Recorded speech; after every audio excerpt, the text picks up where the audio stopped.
process. The terminology that you use for engraving and everything. And Yeah, the difference between engraving and intaglio. So, intaglio is the process of printing, and engraving is the process of making the plates. And they're steel plates. Yeah, normally for banknote printings they need to be very durable as they're printing a lot.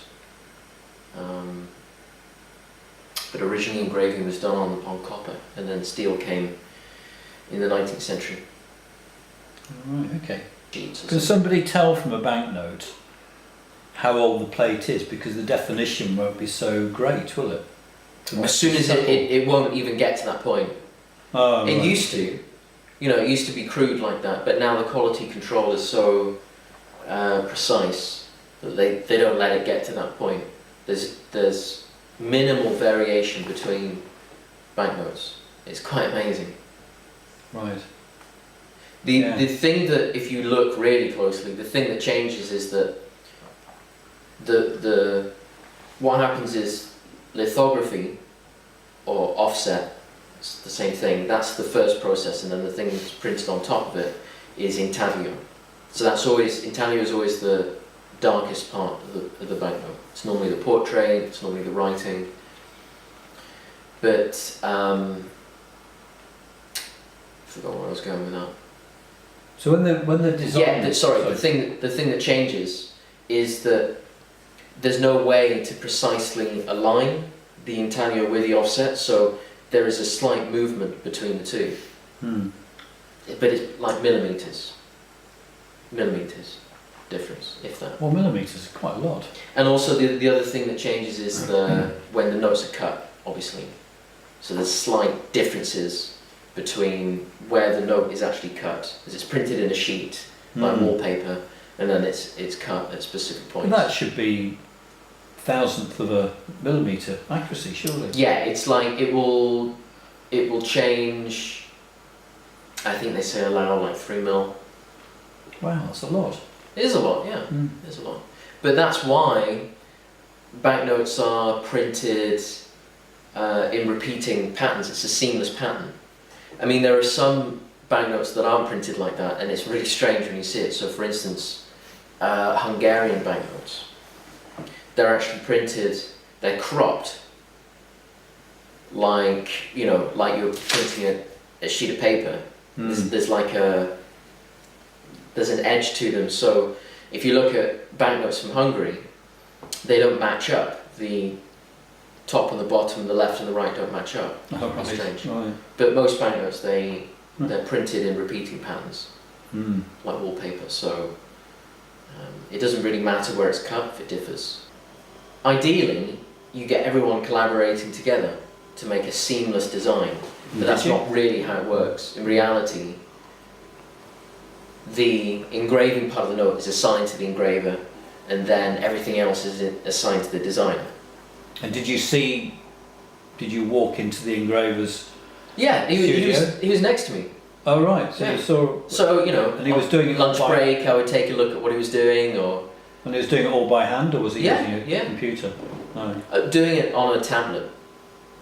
On a tablet. Yeah. Right, okay. Yeah. Right. Same as an iPad. And what do you need? Just a photograph. Yeah. High quality, the better. I love bespoke commissions, but the thing that I'm really interested in with is not just the engraving. It's not just the engraved portrait. It's when you see that engraved portrait in a banknote context, because that actually makes sense. So people can recognise, this style of portraiture is of a banknote. Even if you see like a portion of the background of a banknote.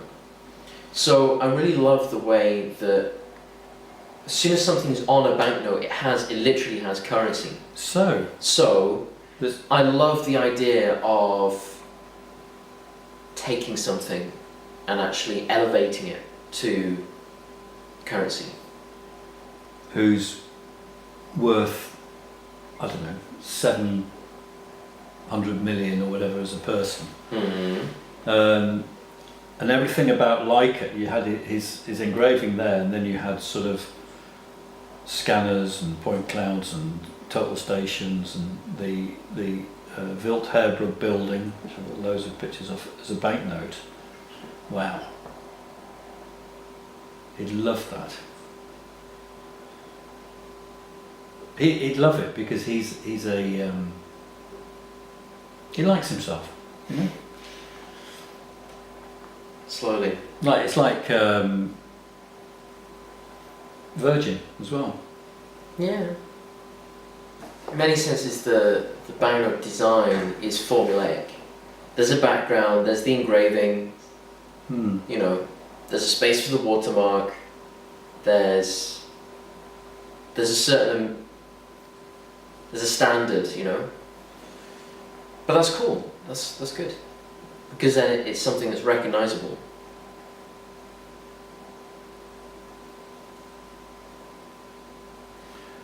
So if you did a banknote for a corporation, it would take quite a lot of effort, wouldn't it, to do it? Yeah. But you can have anything that you want on there.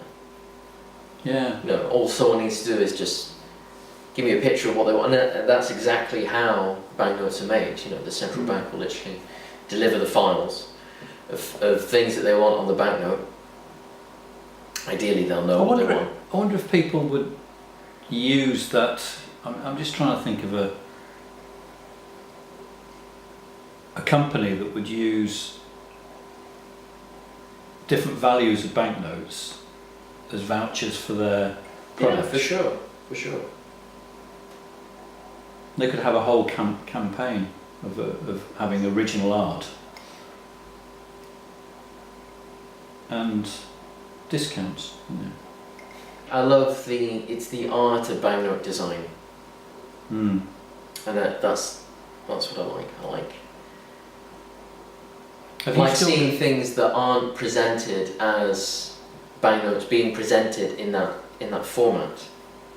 I could produce probably 50 to 70 pieces a year based on my work, my output, you know, speed of execution. That's pretty, you know, that's way more than anyone would be required to do in an actual money factory. It's a lot of engraving.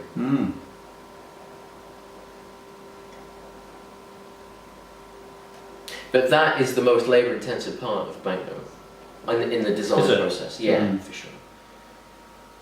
Everyone, you know, a designer will disagree. But they don't, surely on a banknote though, what you're doing with the portraits that you're doing at the moment, they're quite very, very multi-layered, quite complex, labour intensive. But when you actually see them on a banknote, they look very simple. They don't look as they don't look as dense. Well, I see them and I know what the work that's involved, Oh. so I can sort of see it from that perspective. They look very minimal Really? on a banknote. No? Am I wrong? Well, it's because you see them. The banknotes read from that level. You know, you're not there with a magnifying glass, like looking at every single dash dot. Yeah, but your engravings are very complex and dense that they look like photographs when you look at them from afar. Right. But a banknote portrait is a level away from a photograph, isn't it? It's not photographic. You know, it depends because you get some. It's interesting if you look at the American banknotes. You have.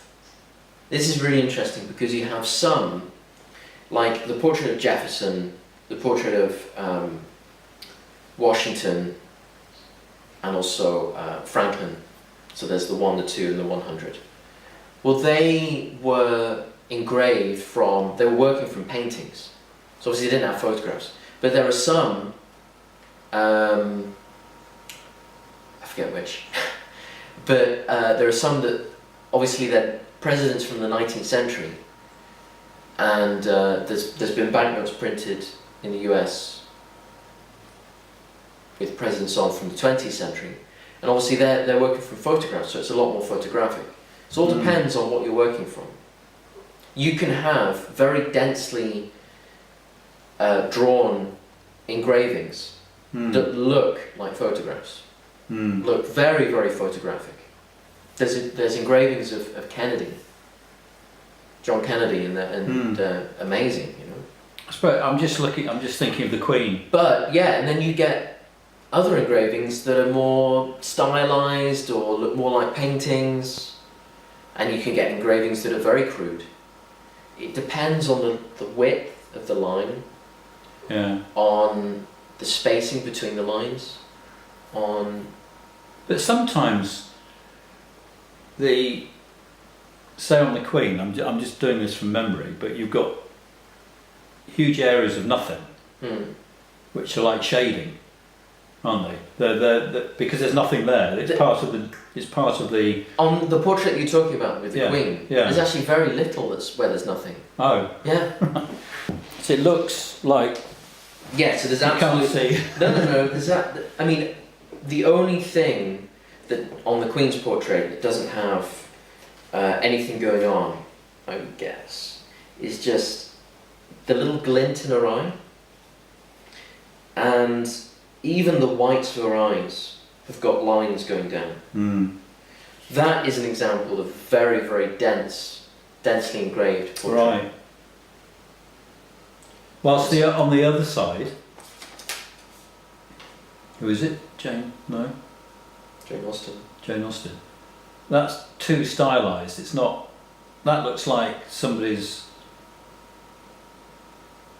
I'm going to guess that to me. It's just like a photograph. Just. It appears that is a mix. I think they've used a mix of hand drawn and computer generated, because it has these dots that look like. It looks like a computer generated effect.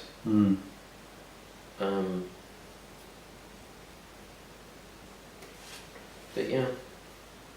So anything on there that's writing, anything that's dark, is the intaglio, and then the background is offset. There's slightly different rules with designing for plastic.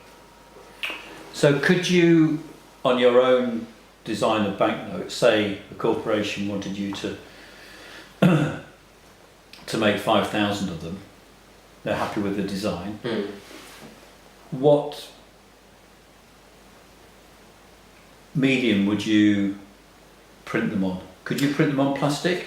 No, it's got to be paper, I think. It's got to be paper? Yeah, in theory you can do anything, but it's going to be... more expensive. It doesn't have to be that quality plastic, it can be... Well, you can't print on anything, that's the thing. No. You can't print on anything. So what is that plastic then? This is a very specific plastic that's been made for banknotes. And started off in Australia, didn't it? Yeah, Australia was the first one, 1987, to issue plastic banknotes. And all the major economies now, apart from the US, have plastic banknotes. I mean, sorry. So what could you do? All the Commonwealth countries do now. So what could you do for people on the medium? Or do you need to research that? On plastic? Yeah. Because you don't want something that people can destroy. If it's got money attached to it, if it's if something that's valued, then hopefully they won't be destroying it. Well, you know, or they put it in their pocket in the washing machine or something, you know. I've done that with £5 notes and £10 notes before. Hopefully it will be on the wall rather than in someone's pocket. I know what you mean. I mean, is that adding to the world's problem with plastic? In the oceans? Yeah. Inside Wales, there's 500 £10 notes, you know. If you have on a table or on the floor something that looks like a banknote, which is, somebody's going to pick it up and look at it, aren't they? Sure. They're not going to throw it in the bin. Yeah. that look, it's not a banknote, but it looks like a banknote, then instantly you've got somebody's attention. That's what really interests me about banknote design, is it has currency. By virtue of the fact that it looks like a banknote, it automatically has value.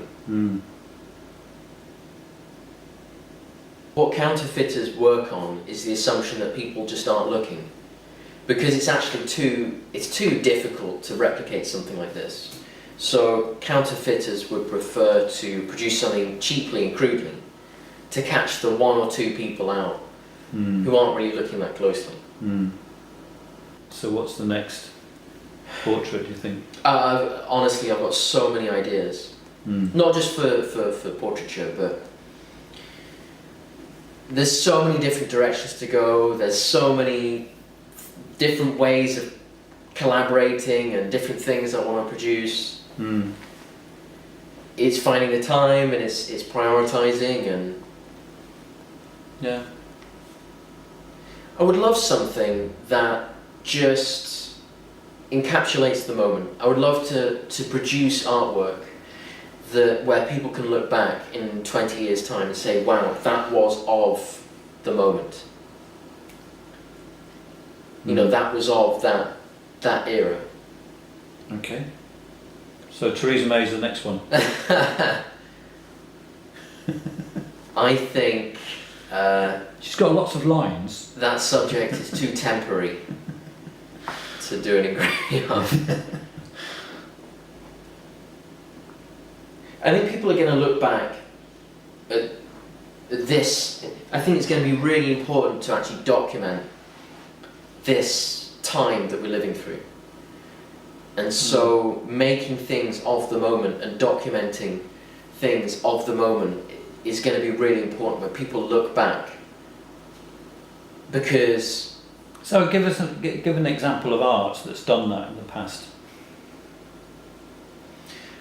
Well, I mean, you know, ultimately, it used to be in the 19th century and before, the highest art form in visual art was the historical painting, the capturing of an historical event in painting. That was like if you did that, you were a big artist, you know, back then, because the big artist would be given the honor of capturing the moment, you know? The Last Supper. That's more religious, but you know, the French Revolution, all the artwork that came out of that. Venice, and you know, there was a lot of like social upheaval in the 19th century, and then photography came along, and then it kind of destroyed that. But I think the historical artwork, the historical painting, because that's, I mean, photography is ubiquitous, you know. I mean, everyone can see everything on Instagram. Yeah. But that's why they did it in those days, because they didn't have photography. Yeah, for sure. Yeah. So, you know, to eulogize something through something that's handmade, there's something a lot more humanistic about that. You know, that's literally one human translating what they're seeing through their brain and 10 fingers. Means a lot more than a photograph. And it's that person living through that time. So I love the idea of like the historical painting, the historical art.